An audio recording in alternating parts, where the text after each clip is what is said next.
Thank you. So I'm sure many of you have seen me speak before, but I'm quite passionate about the Internet of Things and the lack of security we so often find within it.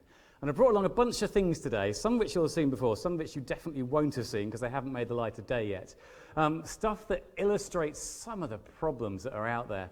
A few words of warning, of course, as I'm sure you know, my presentations are well known for IoT things that swear, so if that offends you, put your fingers in your ears. Might be some hot liquid, so watch out there. But where this all comes from for me is finding your way in. When we first started out down this path, it was really from the side of mobile applications, because your IoT device needs to interact generally with a mobile application so you can control it. And often, in my experience, mobile apps are the easy way into an IoT device. There are lots of other ways in, which I'll talk about a bit later, but the easy way in, by far, is going to go through your mobile app. And there are two simple principles for me when I'm looking at mobile apps, is write it securely. Now, we know how to write mobile apps securely. We follow OWASP guidance. It's really good. It's out there. It's been out for years. Simply follow that, and you'll be all right. And if you have made a mistake, or just as a layer of defense in depth, obfuscate the code. So make it difficult to read. So if someone comes along and goes, I've grabbed your code, I've extracted it, I've reverse engineered it, they can't do much with it. It's much, much harder to follow that way. That's the way it should be. And in all the time I've been looking at IoT mobile apps, I've never seen any app that's done both of those. Seriously. I've never seen an app that's well written, defends properly, and has the code obfuscated too. Where's this all come from? Well, over the last 20 years, we've kind of learned how to do web apps. We learned how to do online banking, how to write applications so they're not vulnerable to injection flaws. It's taken years, but it's done. The problem we have now is we've gone from a manufacturer who's got a thing, let's call it a kettle for the sake of argument, and in order to make that internet enabled, they have to go through a huge learning curve, moving from the web app that you probably use to configure the device, the mobile application you use to set it up and make it actually work the way you control it. You'll need a web service, your mobile app, no doubt. You're going to have the mobile device. You've got lots of issues around the various hardware types there. You've got the actual physical device that's full of bugs, which we'll talk about in a bit, and then RF. And you're expecting manufacturers who make things like kettles to become experts in this overnight. That's quite a big ask, and that's where I think most of the problem comes from. Manufacturers of things, and I'm going to start with my favourite, and the one that really first got me out on the path down the road to IoT hacking was this little puppy, my Wi-Fi kettle. Anyone seen my Wi-Fi kettle? Show of hands. Really good. Anyone got one? I have 9 of these now, in various states of disrepair, I might add. One of them's actually properly broken now. I'll explain more about that later. This is my Wi-Fi kettle. Most people say, why have you got a Wi-Fi kettle to me? Well, that's fine. Okay. The idea of this one is by a company called Smarter, based down the road in Carshalton. The idea being is you take your mobile app, and when you wake up in the morning, you roll over out of bed, grab your phone that's on your bedside table, press the button, and by the time you get to your kitchen, you've got a kettle full of boiling water, saving what, 30 seconds of your day? Bit of a waste of time. But the problem with this illustrates the issue with the Internet of Things brilliantly, is along the way the manufacturer made a number of serious security flaws. Now, there's lots of different ways you can go about attacking a device like that. So there is a methodology, if you like. Frankly, probably the easiest way, if any of you are into ethical hacking, pen testing like, you start a port scan. And if you start a port scan, the first thing you're going to struggle with is finding its IP address, but I'll show you how to find that in a moment. Next thing you probably want to do is take a screwdriver to it. This is the problem with the Internet of Things, is always buy 2 of them. We managed to brick one of our devices live on stage at InfoSec, but we had another one ready to go. The other thing I'd also strongly recommend is if you're messing around with the internals of things like kettles, that one draws just over 10 amps, get an RCD, because I've had a main shock whilst doing work like this, and it really hurts. So seriously, be very, very careful. So take the thing apart, and on there you'll find, attached to the PCB, is that little puppy. And that is VSD03 Wi-Fi adapter. You can actually see the external antenna aerial. That's about $1.50 worth of hardware. And it is literally tacked on to the side of the kettle control board. And unfortunately, the whole process of securing it took just about the same process. Very little happened. Now, the first thing you're going to do, once you know what you're dealing with, is you're going to go and have a look for the manual, aren't you? So I went up and I found the manual. There you go. That's what it looks like a bit more closely up when you stripped it down. And through there are lots and lots of really useful things that tell you how to make it work. RTFM, fantastic every time. Now the next thing I'm going to look at, I'm going to come back to that in a minute, but now I need to know how to talk to it. How am I going to talk to my device? Now, one of the first things I'm going to need to do is start messing around with the mobile app. The mobile app you can download. I haven't actually got it on here. I personally would recommend working with Android because it's easier to mess around with. You can do it with iOS too. It's a little bit more complicated. You've got to defeat the DRM, which is quite easy to do, but it's just another step. So I like working around Android. The first place that I'm going to start with Android is I'm going to mess around and grab the application and decompile it. If you want to grab an Android app, you're going to need to install it onto your phone, preferably a rooted device, enable developer options, so you've got the Android debug bridge available, USB cable, plug it in, make sure you've got the Android SDK, and you can pull off the APK's install files. Next thing you need to do is pull them apart. So the APK is not really human readable. Best tool I'd recommend is either Dexterjar or Jadex. Fantastic command line tool. Will take an application and pull it apart into a machine readable format, a human readable format. That will turn the APK into a .jar. Once you've got a .jar, you then want to go over to a tool like JDGUI, and you can start reading the code. This is where the fun starts. So do you remember I said we didn't know what the IP address of that was? Well, through the code there, I've picked up everything I need to know, 169.254.1.1. Of course, you'll all know that's a linked local address. I've set my local IP address to one in the same range, and we should be able to talk if I'm connected. There we go. So we can ping it, good, and let's telnet to it too. Yeah, let's telnet to a kettle. How mad's that? This always blows my mind a bit. Good. It's all right. It's got a password. Get in. It must be safe, right? Well, the fact we're using telnet isn't a great start. But the bit I do love, up top left there, AT modem command set, Haze AT. Anyone who used that one? Well, actually, you all have. Remember AT, DT, dial-up modems? That's what you use to dial up. So you've all used the Haze AT modem command set. And it's great. This is what I love about the Internet of Things. It's about turning back the clock. So we're going back 30, 40 years into old tech. And that's where the fun starts. OK, so I've got a password. How am I going to get around the password? Well, I think it's probably time to read the manual. So I'm going to cheat here. One I should be able to find earlier. Right. Right, so in the manual we find that the default system setting password is 6 zeros. It's in the manual. Brilliant. Okay, let's go here. 1, 2, 3, 4, 5, 6. I'm logged in. I'm talking kettle. Brilliant. I've now got an interface. All right, so remember the Haze AT modem command sets. Let's have a little look through and see what we can find. Now, if I go into the code for the app and go and look for that pin, those 6 zeros, there they are in the code. And now this is the routine that's called when you're first configuring the kettle. So when your phone connects to the kettle for the first time and says, stop working as an access point, and I want you to configure you as a client on my local network. So it needs the PIN, it authenticates. AT plus WPRT, if you read the manual, that's scan for wireless access points, so you can find the APs. SSID, set the SSID you want to use, AT plus encryption type, WPA, WEP if you're stupid, or WPA2. You're then going to need a very important thing. You're going to need your Wi-Fi key so the kettle can talk to your access point. Yep, understood that. So that's going to be an interesting one. We've got the key. Okay, we've got NIP, AT NIP, set the network, set the IP address. So is it DHCP or is it static? Webs. Turn the embedded web server on and off. Yes, seriously, that kettle's got a web server. Really interesting to play with. It handles traffic so badly it's ridiculous. And PMTF, pass memory to flash, otherwise known as save. And once you've done that, you'll see it start to finish. It then goes to here. Case 10 is supposed to change the password so that all kettles don't have the same 6-digit default password. Except case 10 is never correctly called, and the password on the kettle is never changed. AT plus said, get out, escape. OK, so back to my kettle. A couple of those commands would be quite useful. It is SSID, so I can tell the kettle to query the SSID it's got. What are you attached to? Great. The one I really want is this. I can retrieve the Wi-Fi key from the kettle in plain text. And that's a bit silly, isn't it? So I can drive around communities, look for kettles. I can then de-authenticate them by sending them a couple of packets. I de-auth them. They then join my Evil Twin network, and they can connect to your kettle. I can then send 2 commands, and I can then retrieve your Wi-Fi network key and jump on your home Wi-Fi. Everyone here changed their router admin password? That's all right, great. I'll have your DNS as well, and I'll have all your traffic because you are crazy enough to put a kettle on your network. That is nuts. Absolutely nuts. Anyway, so obviously that's some of the resources you'll need for decompiling a Dexter that's there. APK tool is really useful too.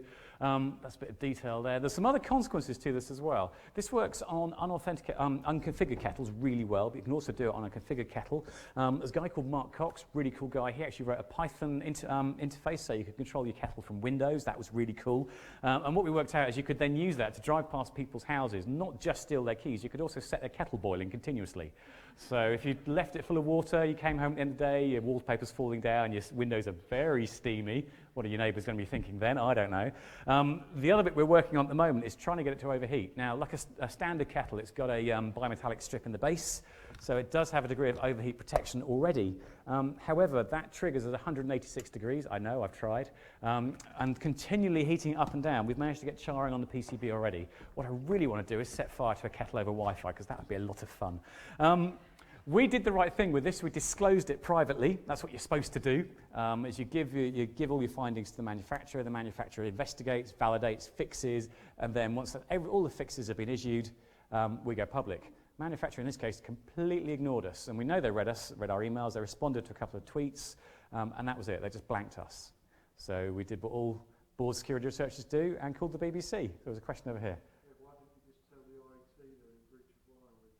I don't know. We looked at lots of different ways, and we thought, actually, my favourite outlet was actually the BBC, because they're quite friendly and they like stuff like this. And they rang them, and the manufacturer responded by saying, yes, you'd need lots of specialist hardware.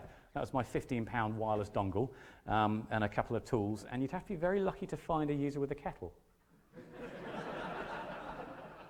Okay, well, the thing is, because it's a Wi-Fi device, we know what to do with kettles, don't you? And you, of course, can use resources like wiggle.net. If you haven't used it, the war driving database is awesome. And there's the kettles in West London. Fantastic. Maps on Google with a KML.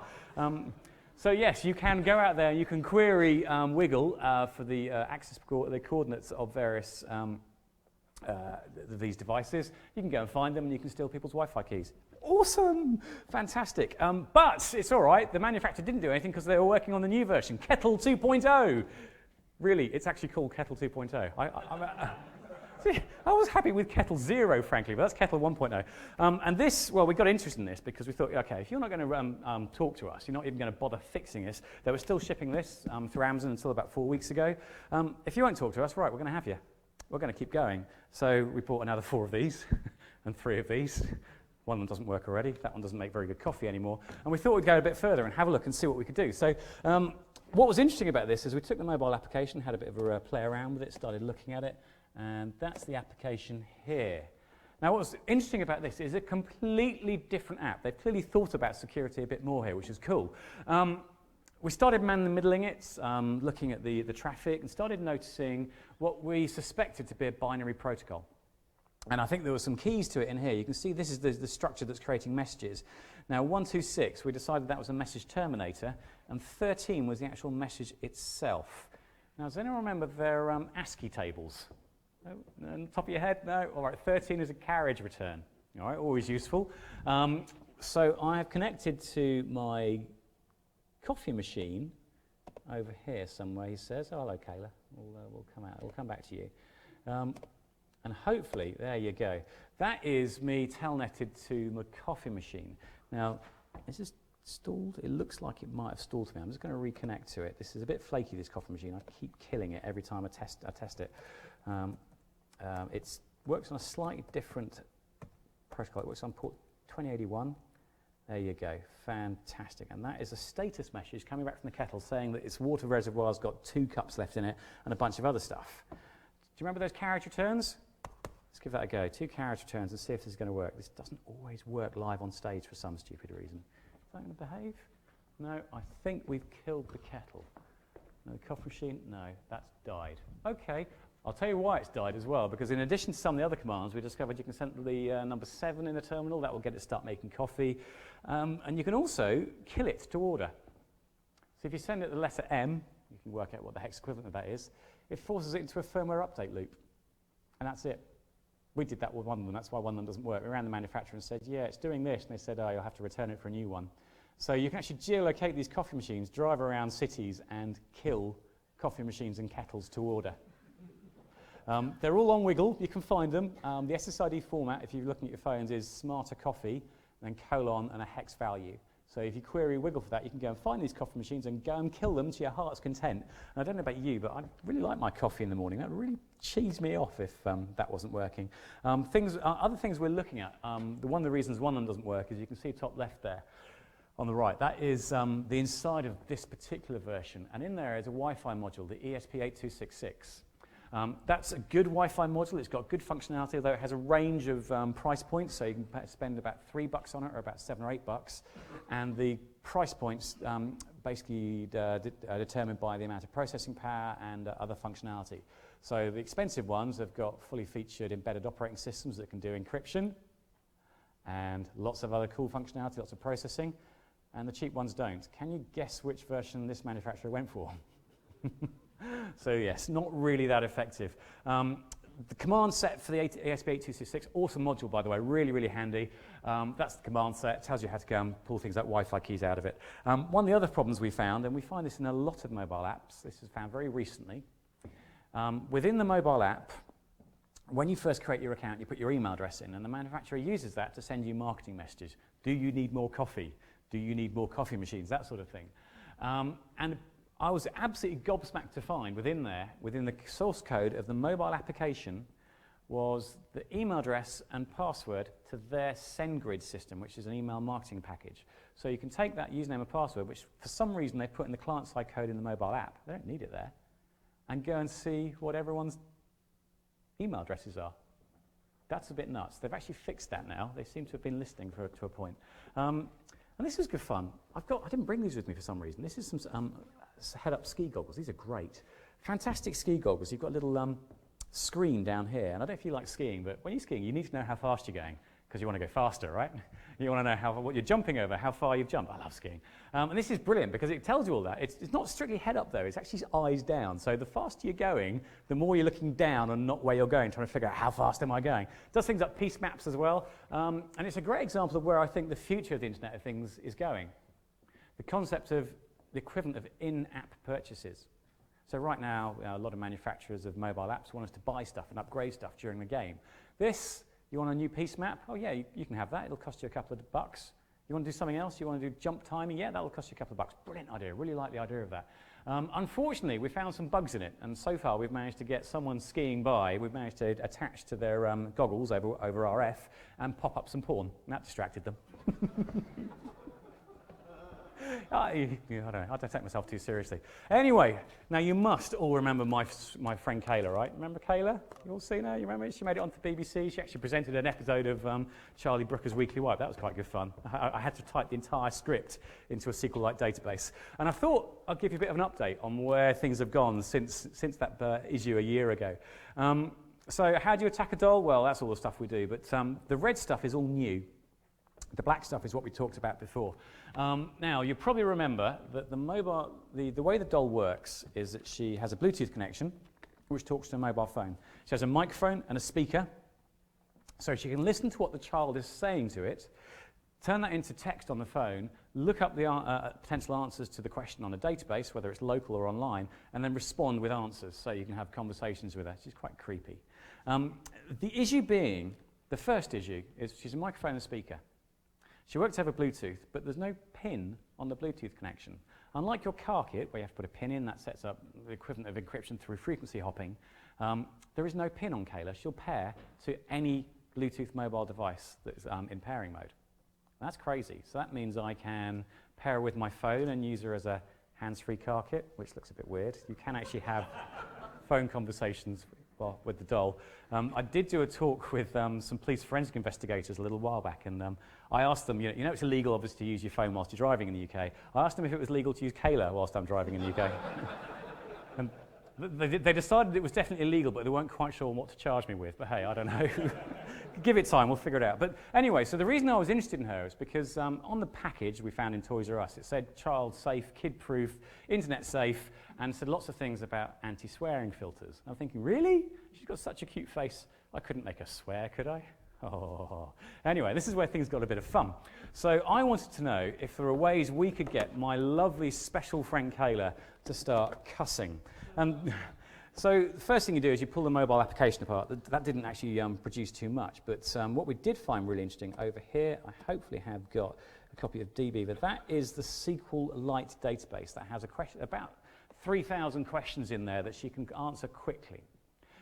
If she recognises the question fast, she'll go, yep, great, and speak straight back to you. If she doesn't recognise the question from a local database, she'll do a post to Wikipedia's API and try and pull back the response from there. So you can ask her about David Cameron, who's not in a local database for questions, and she'll tell you the Wikipedia entry, which is a bit dry, frankly. Now, there are lots of filters in there. The way that she stops swearing, so if the child swears at her or she sees something coming from the Wikipedia API involving swearing, so if you asked her about Jimmy Savile, she'd read up the word paedophile in Wikipedia and then refuse to talk to you. If the child swears at you, then she goes to this little database over here, which is quite choice. I won't leave it on screen very long, but it's quite horrible. And she checks against a database of about 1,500 swear words. And we found lots and lots of different ways of making her swear like a trooper. So the first thing is you can edit the contents of the local swearing database, so you can remove the stuff she's trying not to say. That's easy. You can also then put swearing into this database, and because the swearing filters aren't run against stuff she answers locally, because it trusts itself, that's a silly thing to do, wasn't it? You can also put swearing in there, which is just brilliant. There is another way of doing it as well, though. You can also intercept the Wikipedia API call, because she does it over plain text. Really? Come on, this day and age? Nuts. So you can intercept the call to Wikipedia and have her swearing all over. Now, I used to do this live, but she was really flaky, so I thought we'd have some fun, and we'll do it on a slightly bit of pre-recorded stuff. Let's see if she's going to behave. She is... Hello. Hey, calm down, or I will kick the shit out of you. Sorry. I did warn you.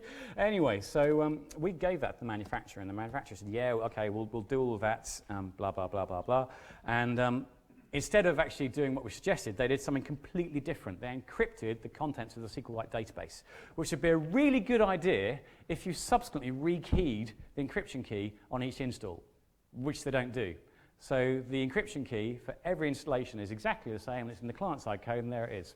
So one more step with SQL Cipher, and we decoded the database, and she swears all over again. Idiots. There was some fun happened. Another researcher was looking at the iOS version. We were looking at the Android version, and one of the researchers found a machine gun noise in the iOS version of the app, which I really haven't figured out what is that a special export version? I don't know. And to prove how bad they are, there's this guy, Freddy Bear. He's even more irritating. I don't even bring him out with you anymore. He's so annoying. But he has exactly the same question and answer database and swears all over again. Now, one thing that made me very happy recently is CSI Cyber got cancelled. Get on.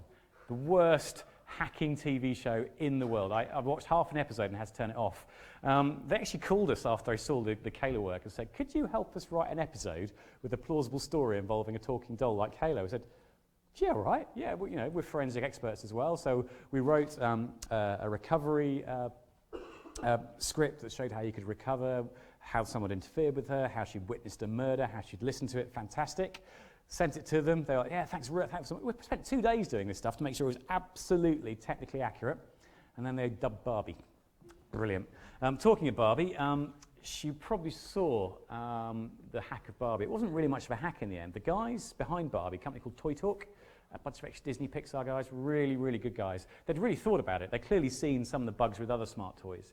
And actually, she's put together really well. There is an issue. You can recover the Wi-Fi key from the doll, but obviously the doll's in your house, so you've got to break into the house. You might as well just route the router while you're there.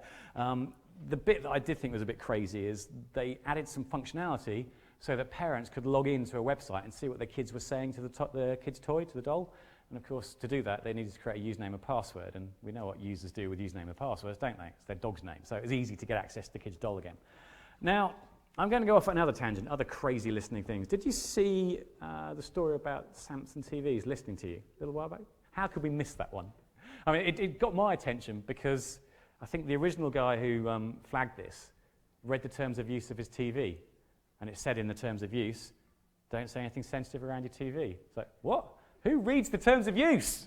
Crikey. And So I went home that night, and that's my TV, and I discovered, yes, my Samsung TV was listening to me through voice control, so I turned it off. But of course, I wasn't comfortable with that. I wanted to know technically a lot more about this. So I took the TV off the wall the next morning, much to the confusion of my wife, and took it into the office. But, what? Well, that's one of the problems with the Internet of Things. Random things happen. And what we started looking at was how it was doing the voice recognition. And of course, there's not enough processing power on a telly to do speech to text, which it wasn't used to work with. It was sending off to a third party, a company called Nuance Communications, that you're probably quite familiar with in voice recognition, and was sending my data off. There's the audio packet, there's the word Samsung coming back, plain text. So not only was it listening, it was actually sending all the content unencrypted over the internet. And that was bad, really bad. So we gave that to Samsung, and Samsung said we take privacy very seriously, and our latest models have got encryption built in. Brilliant, fantastic. What a great excuse to go out to John Lewis on Costco and buy the latest Samsung TV. 4K, 3D, awesome. I even checked with the sales guy, is this the latest Samsung TV? He said, yes, it is, sir. Fantastic, sir. Very good, very good. So we went out and bought a really cool TV, right up to date, updated the firmware, so given Samsung a fair chance, and discovered that it was just using a different audio codec. But this time we said, where do we hide the bodies to see who else was listening? And we haven't had the FBI come around just yet, but give it time. In fairness, they did finally fix the bug. It took them another 3 months. They now have SSL between the telly and Nuance. However, they brought back the text to the TV of the words you've said, primarily to do things like web browsing. There's an embedded web browser, so you can use that and then search on the internet. And the first thing I did with the text you brought back was post it, plain text, through a browser to YouTube. Get in. Well done, guys. So all you did was just delay the process. But we've been doing a lot more with this as well. Other devices. So we were asked by the Beeb a little while back to investigate the case of people's phones and computers doing weird things. So something weird that you said, then popping up in an advert a few hours later. And a lot of it's anecdotal, and I think a lot of it was affected by sort of positive reinforcement messages. I didn't believe it, but the Beeb said, well, could you do it? We thought about it and said, well, yeah, of course we can. So we sat down and wrote an application that runs on Android, that listens in the background, runs in the background, and collects all your voice data that it hears and sends it off to a third-party system. Now, if you're mad enough to install apps that have access to the microphone, you're vulnerable to this. Apps like Facebook has the microphone permission, LinkedIn, Twitter, Instagram have all got the microphone permission. So the apps we're installing could be listening to us. Do I think they are? I'm not sure. I think they'd be had up for it. I think there'd be a lot of bad press. But it's perfectly possible because we allow them the microphone permission.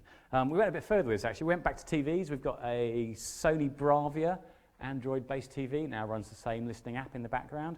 They've also got a Philips TV that runs Android TV and an LG one. We've got 3 tellies in the office that all sit there listening to you, the rubbish that we say. And finally, we finished off by porting it to an Android watch.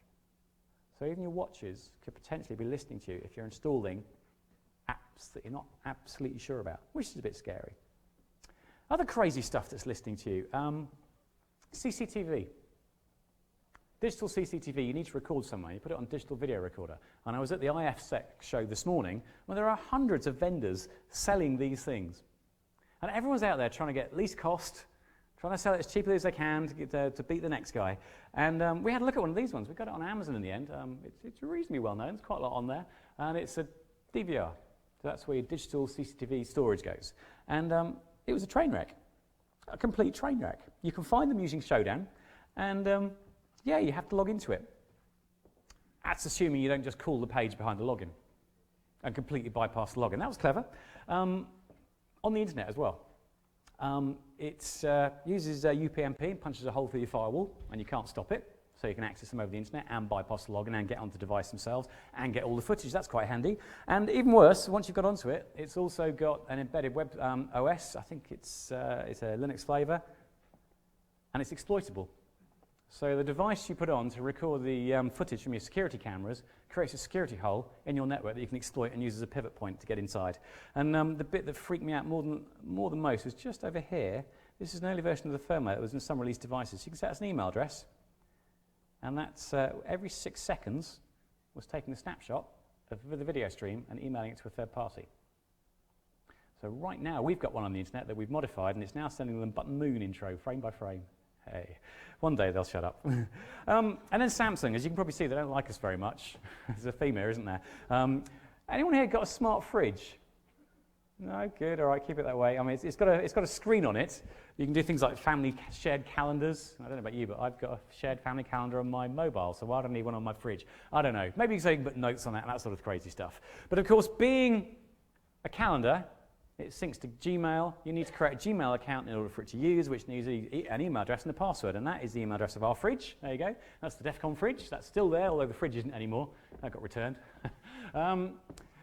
First thing you're going to try with something like this is try to inject content to it. So there's a bit of fuzzing going on there. Actually, it did a really good job. It withstood it fantastically well. It encrypted it. Unlike the CV, SSL was present. But unfortunately, it failed to validate the root certificate authority, so you could man in the middle the connection between the fridge and Gmail and steal your password to your email from your fridge. That was crazy. That was really silly. And then while we're on the theme of Samsung, this is something we're working on at the moment. I haven't got too far with it. This is a smart washing machine, a Wi-Fi enabled washing machine. And I've got no idea why people want a Wi-Fi enabled washing machine. Because I don't know about you, when I put my washing in, I turn it on. I don't walk away from it in order to turn it on remotely. And if I want to start later, I'll just press the delay timer. I don't know. I've never figured out why you need a Wi-Fi washing machine. But it did illustrate one of the random issues that you have. So we bought it on an offer from John Lewis, which included installation. So the guy turns up to the office, looks at us quizzically and says, well, where do you want it installed? I don't want it installed. Why have you bought a washing machine then? I said, you just don't want to know. That's the Internet of Things for you. Oh, the crazy stuff. There is, however, a Wi-Fi enabled oven. I've got one of these. It's a Hoover Wizard. And it uses Wi-Fi, so you can talk to a dishwasher, a hood, and I still don't really know why you'd want a Wi-Fi oven. Because I don't know about you, but when I want to turn my oven on, I turn my oven on? I don't know. This one was brilliant. It was a complete train wreck. We started pulling apart the mobile application code, and it encrypted all the traffic between the mobile phone and the oven. Get in. But it didn't use SSL, you know, that well-known trusted library. It's had a few issues in the past, but it's still pretty good. It used an amazing encryption algorithm called XOR. But in fairness, they XOR'd it with something, okay? But they chose to XOR it with the SSID, which is the one thing that a hacker knows when they're outside your house. What? Why didn't they just roll SSL? Crazy. Other nuts things. What have I done with this? It's around here somewhere. Yeah, this is good fun. This is a Wi-Fi doorbell. Has anyone got one of these? It's a Ring Wi-Fi doorbell. This is quite cool, actually. It's a nice idea. I like what they've done with it. It's a Wi-Fi doorbell, and instead of ringing when you press the button, it sends a video stream from here to your mobile phone. So you can answer the door when you're at the office. So you can talk to a courier, you can speak to them, you can see them and say, you know, leave the package around the back or whatever. Great.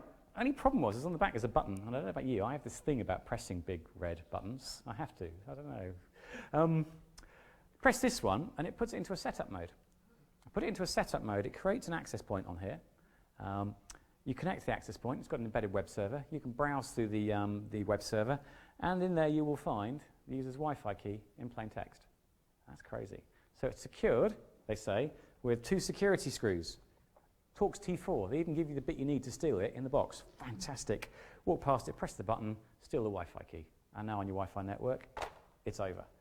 That's asking for trouble, if you ask me. And in fairness, though, these guys at Ring were really good. We reported privately. They fixed the whole installed user base within 2 weeks. Good on them.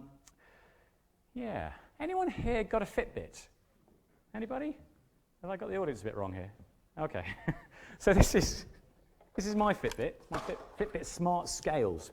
And the idea is you synchronize your scales with your Fitbit watch, and it shows you as you do more exercise, you lose more weight. Brilliant, fantastic. But it illustrates a wider problem with the Internet of Things. Now, we discovered these particular scales, you could actually do a very similar attack to the doorbell, and you could actually browse through the file system and retrieve the user's Wi-Fi key. Great. Okay, these are inside your house, so it's rather more difficult than the doorbell, which is outside your house. What's interesting about this is the way that we did it, though. And that's the problem with the Internet of Things, is you're putting your hardware in the hands of your consumers. So you're giving them your chipsets and your firmware. And that is asking for trouble, because people like me and other researchers will start having a play.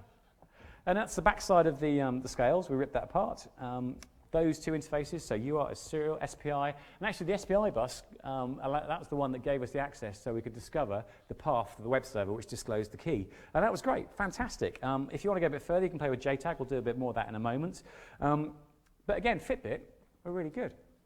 We found this bug, and we reported it to them privately. And they said, thanks guys, that's really cool. Can you keep quiet for a couple of weeks while we get a firmware release sorted out? And could you have a quick look at the firmware release for us before we push? So, yeah, cool. Okay, that's absolutely fine. And we met them in Vegas, which was fantastic for the DEF CON show, and said, hey guys, we've got 10 sets of scales for you to say thanks. But, oh, great. All right, I'll go and work for Tesla in future, shall I? I don't know. Really good guys. And actually, they're a really good bunch, and really enjoyed spending time with them. But I want to show you something a bit related now. This is a smart thermostat. Anyone got a Nest or a Hive? Nobody? Good. Keep it that way. Well, you certainly will do by the time you see this. So, smart thermostat. We couldn't find any bugs over Wi-Fi or RF. We couldn't find remote code execution over the air. So we had to start looking in a bit more detail. So that's where we started pulling the thing apart. That's actually the one that died. This one still works. We'll leave it that way. And I was interested in the JTAG port. So we connected up to the JTAG port and started messing around. So we looked for the memory space where you could actually get access to flash memory. And that's where useful things are going to be stored. Things to be stored like Wi-Fi keys and other useful bits and pieces. So we took the code, threw it into IDA. If you have not used IDA, you should do. It's absolutely fantastic. And the first thing we found was how to access the debug menu. So we just told it to display the debug menu. Great, fantastic. We had full FAT32 access to the file system now over JTAG. Brilliant, that's exactly what we wanted.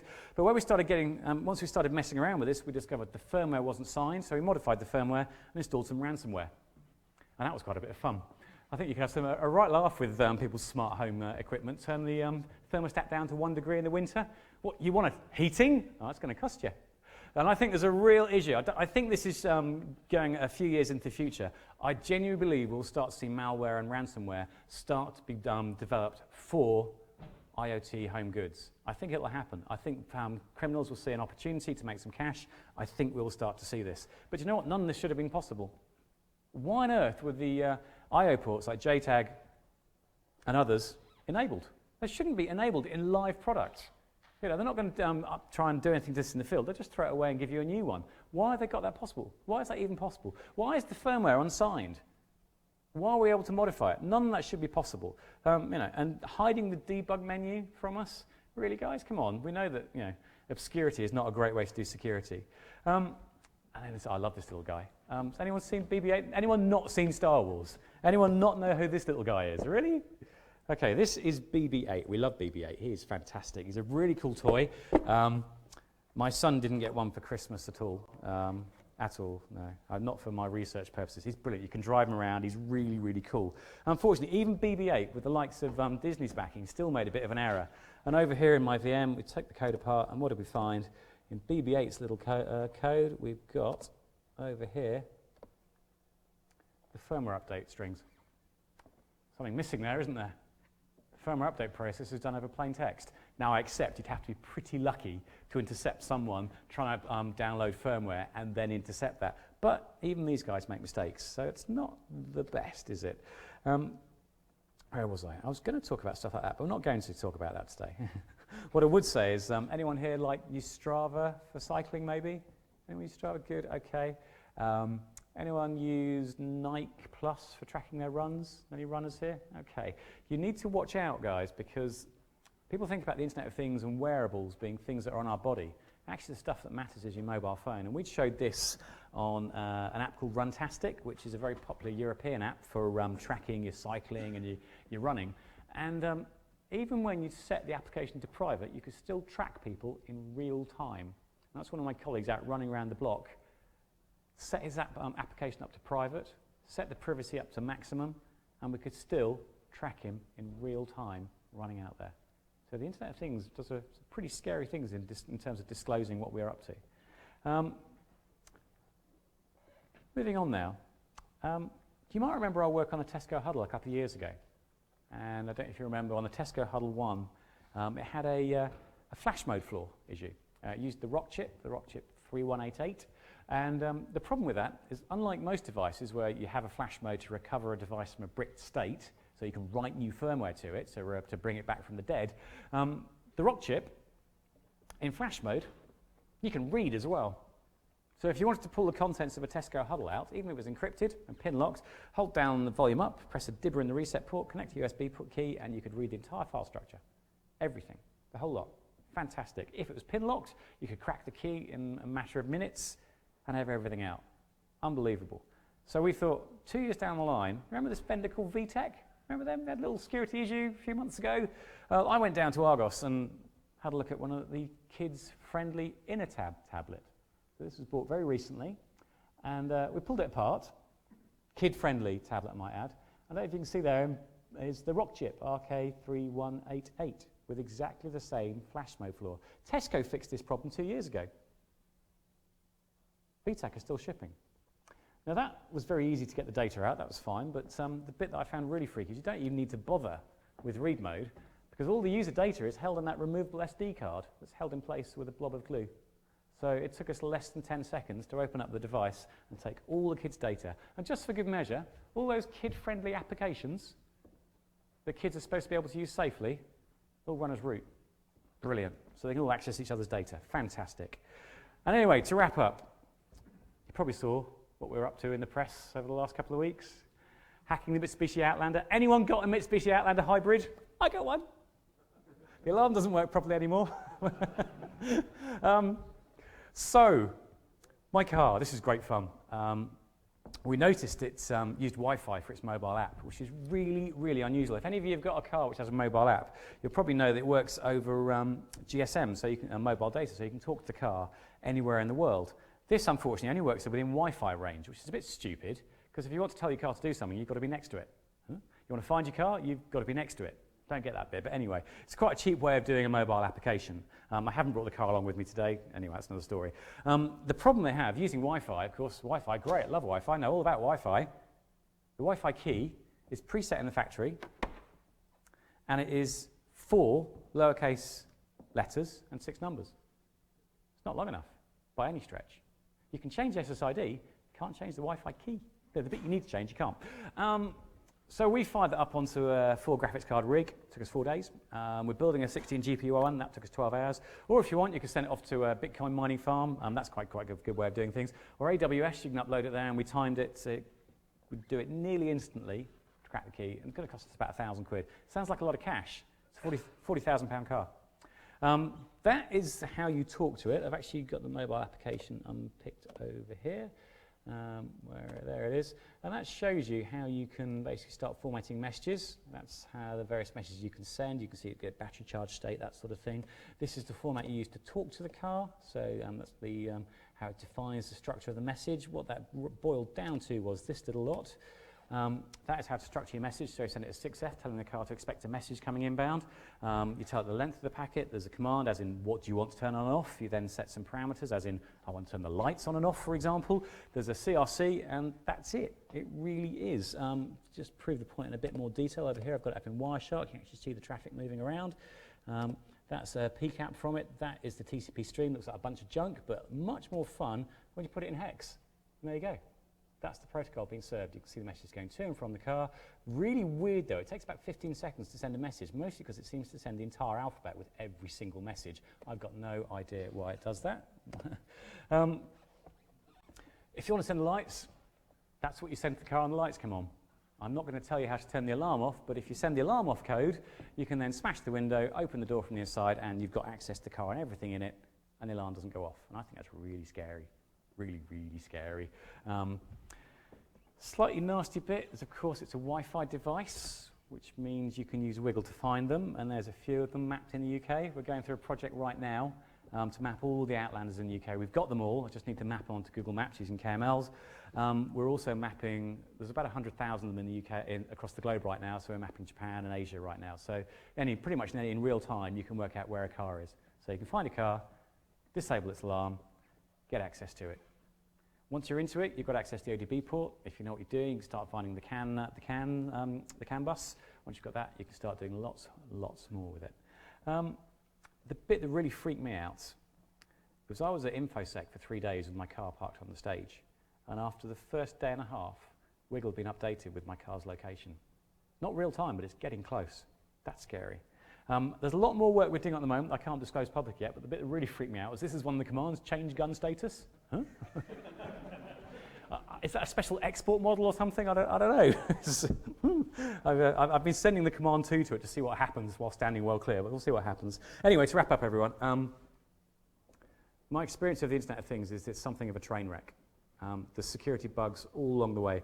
Just this morning, we disclosed a bug in a FOSCAM home CCTV camera. Not this one, actually. This has got a different vulnerability with it. So you can take control of someone's camera, even if it's behind their personal firewall, even though you have the credentials to it, and you can pinch the video stream. There's another one we'll be releasing next week, which is called the Spot Cam, which we're publishing a vulnerability, and it's got almost exactly the same problem.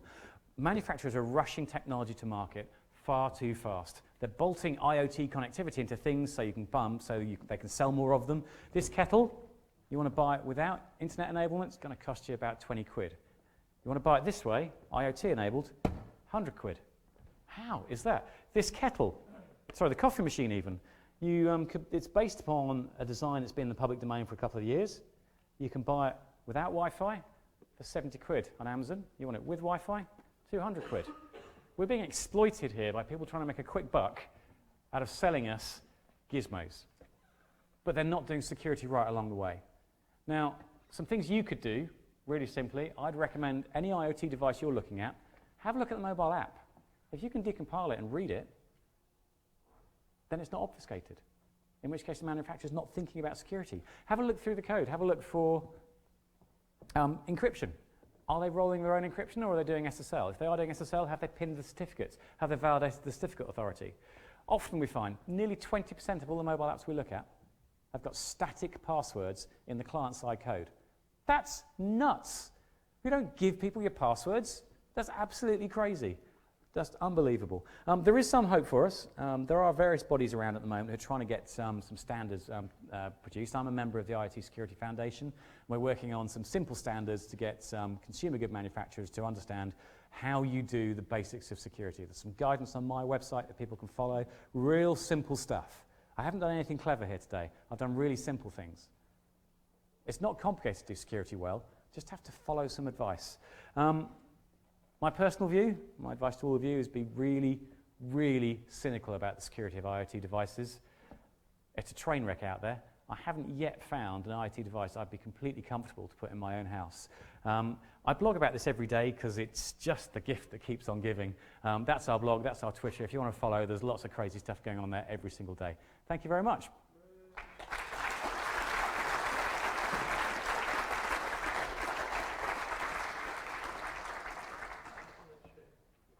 Anyone? Thank you very much. Yeah. I think we have about 7 minutes for questions. Go on, try me. Shout them out. One at the back. You still have the car is hacked. Is your car, have you secured it? Yes, so there's, the reason we published, so Mitsubishi, we disclosed to them, and they replied to us by initially stating they didn't think it was an issue and weren't going to do anything, which really confused me. So we then involved a journalist to try and get them to listen to us more carefully. And when it was explained to them in detail, they said, oh yeah, okay, that is an issue. But we published, and we published a fix at the same time. We said, here's the bug, here's how you fix it. And the way you fix it is you disable the Wi-Fi access point. And the way that you do that is by unpairing the mobile app from the car, and then the access point goes to sleep and the whole problem goes away. Although I was driving through the car park from the IFSec security show this morning, and I went past 2 Mitsubishi Outlander hybrids driven by security professionals with the Wi-Fi still on. Come on, guys.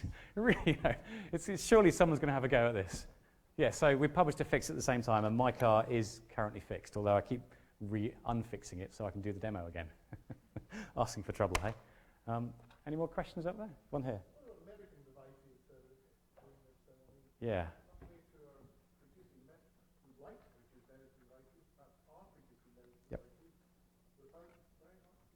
So in terms of where I think the IoT can help us, I think examples like assisted living, I think is a fantastic opportunity for technology to help us live more independently as we age. And I think there's a huge opportunity there, I really do. The problem is that's often coming out of medical devices, and I think that you've probably seen some guys like Iron the Cavalry, awesome security researchers who are demonstrating bugs in medical devices right now.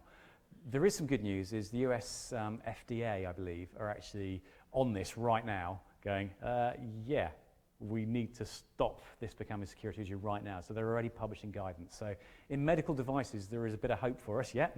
But even now, I'd still be very concerned. I mean, if I was hooked up to a machine that goes beep, I'd want to be scanning the Wi-Fi and making damn sure no one could do anything to me. Any more questions? One up here. So I was just thinking, like, it's great if we all look and see about whether the devices are secure or not, and maybe there'll be a security market in the future, but there'll be 1,000 devices coming out of other territories that don't care about this. So, you know, buying stuff from flea markets and things like that. Do you think there's a way that we can Yeah. get that down somehow? So that's the reason I brought this along, but forgot to talk about it. So it's actually a Wi-Fi vacuum cleaner. The brand name in this space is probably Roomba. They've also got a Wi-Fi robot vacuum cleaner. This one's about half the price, and already we found some vulnerabilities in the embedded command line interface. So broadly, sort of the big IoT vendors like the Nest, the Hive, they've made mistakes along the way and actually are big enough and have enough resources to fix them fast. So actually, they're quite good products now. It's the also-rans, the Me Too's, which are trying to jump on others' coattails at half the price because they haven't done all the research because someone else did it.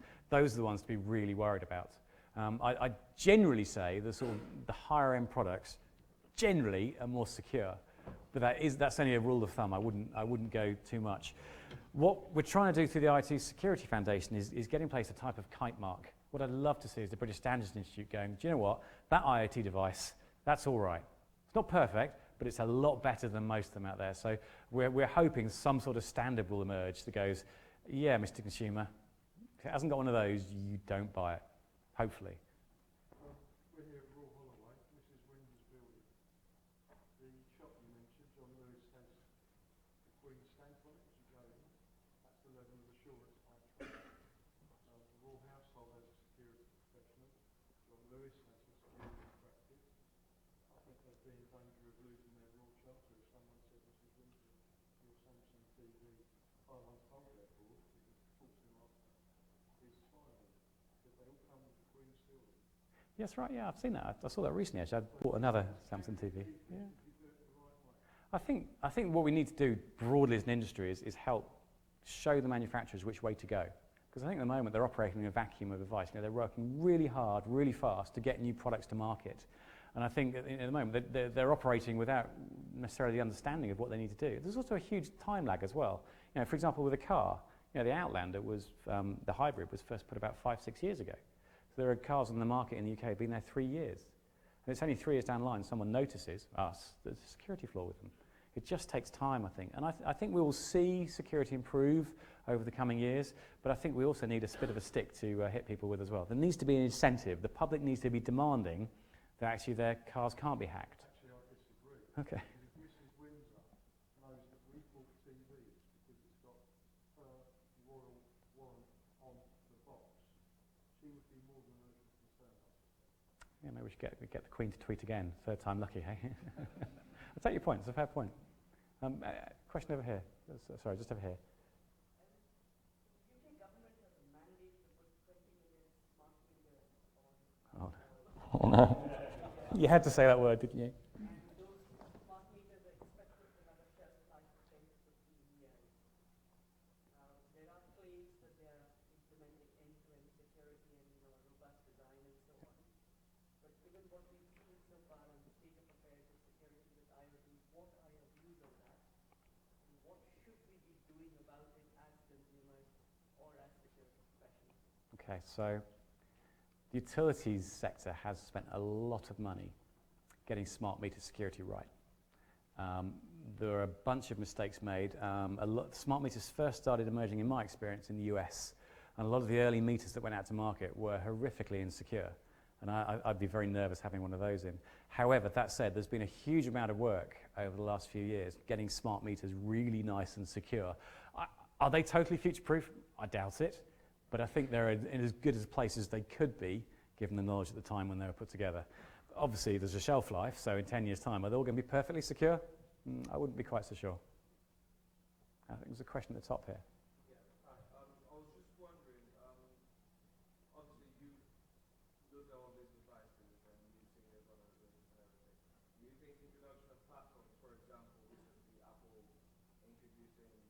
your home platform and saying, devices will be connected end-to-end encryption, would that make IoT devices more secure?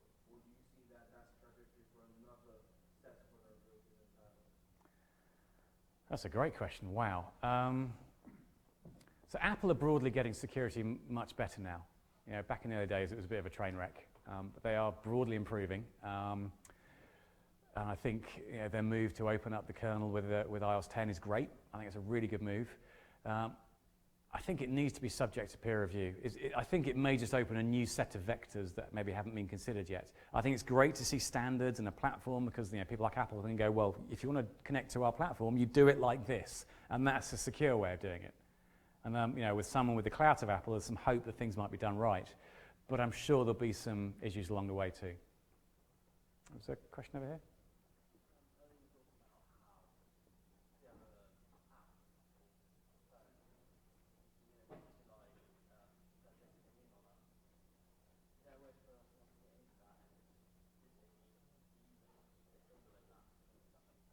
Yeah, so again, it's one of the differences between Android and iOS. So in iOS, you have very granular permissions. So if you install the Facebook app, you can say, no, I don't want you to have permission to my microphone. With Android, I think until the next Android release, you haven't had granular permissions. It's either all or nothing. And the next version of Android will give you the ability to disable that permission. So I would strongly recommend those of you who've got smartphones is just go through and check the permissions you're giving. When you install an application, does it need that? Really? And absolutely right. I'd be very uncomfortable about an app having access to my microphone. Even if it didn't use it, we see permission creep all the time. We might use that function in the future, says the app writer. So let's enable it now just in case. And actually, they've just made us a bit more vulnerable. So go through your permissions and check. Are there any more question here? Until the IoT vendors get their act together, short of getting rid of the IoT device we have at home, smart fridges, smart washing machines, are there any other practical steps that we can take to protect against those type of attacks? So you're all security savvy and security professionals, I'm sure. Stick them on a separate VLAN, stick them on a separate access point, isolate, do the same things that we do in business in terms of isolation, VLAN, segregation, as physically as you can. Get another access point, separate it, use some logical or physical segregation within your home. So you can use them. So if someone does steal the Wi-Fi key, it's not the Wi-Fi key that you do all your banking on. If someone does steal the Wi-Fi key, it's not stuff they can use to really screw with stuff. So I've used a triple router setup where I've stuck the IoT device behind one router.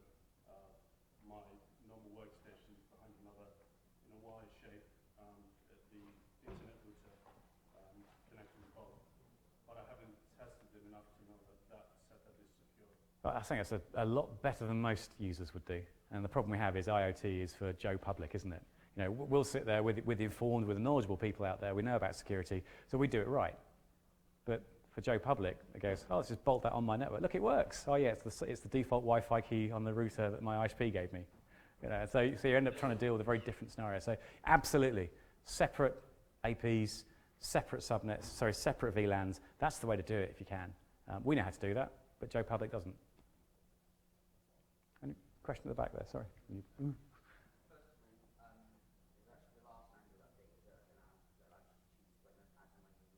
Cool.